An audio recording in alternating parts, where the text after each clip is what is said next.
We back with another video. You watching the Pressure Cooker Podcast. I'm your host, Markel. And on today's video, we're going to recap this Canelo Crawford fight. I'm going to touch on a few points. Let's get right into it. First thing first, I want to talk about the scorecards for this fight. Two judges had the fight 115-113. One judge had the fight 116-112, all in favor for Terence Crawford. So the right man did win, but I do think that having this fight 115-113, meaning 7 rounds to Crawford, 5 rounds to Canelo, was a bit insane. There was no way that this fight was 1 round off of being a draw. If those two judges would have gave Canelo just 1 more round, this fight would have been a draw, and we all know we didn't see that or anything close to that. It was a masterclass. Not that Terence Crawford didn't get hit with any punches, but he won this fight going away. There was no reason to have this fight 115-113 other than the fact that, you guys have such an affinity for Canelo that, he came into this fight obviously already up a couple of rounds before he threw a single punch. I think this fight should have been 117-111 at best, meaning 9 rounds to Crawford, 3 rounds to Canelo. The 116-112 scorecard, I'm not too mad at that, giving 4 rounds to Canelo, 8 rounds to Crawford, but 7-5 is just crazy. That's way too close, and they were clearly showing that they wanted Canelo to win because there's no way you watch that fight and you give Canelo 5 rounds. He was missing a lot of punches. Terence Crawford was blocking a lot of punches.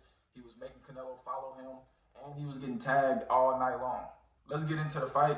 It was evident from the jump that Terence Crawford's feet was going to be a problem for Canelo. Even when Canelo was at his peak stamina at the beginning of the fight, he still couldn't corner Terence Crawford. He couldn't catch up with him. And throughout the duration of the fight, that ability just got worse and worse, and he was slower to the punch. And Terence Crawford was able to essentially run laps around him without running. We knew going into this fight that Canelo's never been known for having the fastest feet or the quickest feet. I just think Terence Crawford's ability to use his feet and lateral movement showed it was levels between him and Canelo, and even more levels than maybe we all thought. I think at about the midway point of this fight, fatigue was starting to set in for Canelo and frustration, similar to which we saw in the Bivol fight. Once he realized he couldn't win or his chances to win were very slim, he started to doubt himself, and I think that was visible to us fans. I'm not saying he gave up or any of that, but he definitely didn't have that same aggressiveness or confidence that he had before the fight or even in the first couple of rounds of the fight. Once he realized he couldn't touch him and he couldn't keep up with his feet, he knew he was in for a long night, and frustration started to set in, and he was wearing it on his face.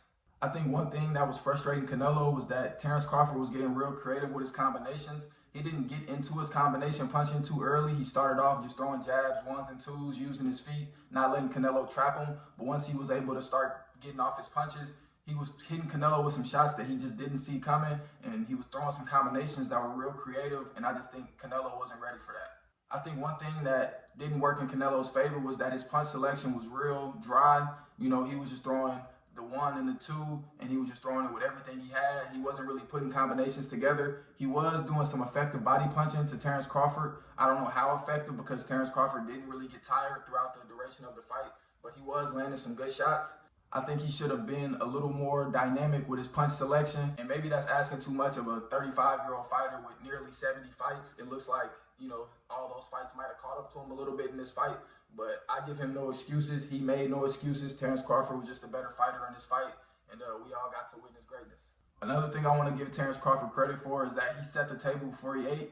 He didn't go out there just trying to take Canelo's head off. He used his foot feints. He used his head movement. He used his jab. He didn't go out and just be overly aggressive too soon. He let Canelo wear down, took a little steam off of his shots, and then once he was able to feel comfortable to sit in the pocket and punch with Canelo, we all seen what happened. He was hitting him with 3-4-piece combinations. Not all those punches were landing completely, but he did, put Canelo on the back foot and make him respect his power. Terence Crawford is a switch-hitting fighter, meaning he fights orthodox and southpaw, but in this fight, he fought the duration of the fight in the southpaw stance, and I think he was doing some real creative things with his rear hand, showing Canelo a few things and taking it away from him and just hitting him with shots he didn't see coming, and man, it was just an amazing performance. In a previous video, I spoke on how if this was a close fight, there might be a call for a rematch from the fans, and if you look at the scorecards for this fight, you would think that this was a really, really close fight. But by no means does a rematch need to happen. I think it'll be a worse beatdown for Canelo if he does take a rematch. There's really nothing you can do with a superior boxer like Terence Crawford.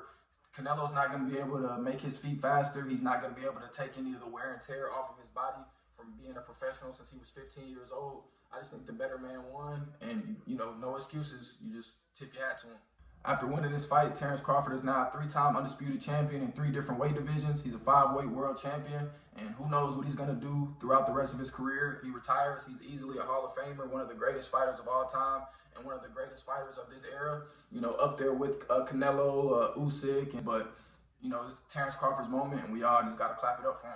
In the aftermath of this fight, Terence Crawford was immediately asked, what's next? Where do you want to go next after this win? And I think that we should let these guys enjoy their moment. You know, we shouldn't just clap for 10 seconds and then look forward. We should let him, live in the moment and enjoy his moment. I understand the question because I know a lot of fans do want to know what can we expect next from a fighter like Terence Crawford, or even a fighter like Canelo. But let's let these guys enjoy their moment. They put a lot of months and hard work and sacrifice into these fights, into these training camps, and us fans, we shouldn't just enjoy it for the moment and then sweep it under the rug. We should allow these guys to take their time and enjoy the fight because they put a lot of time and effort that we don't get to see into these fights, and so we should allow them to have their moment.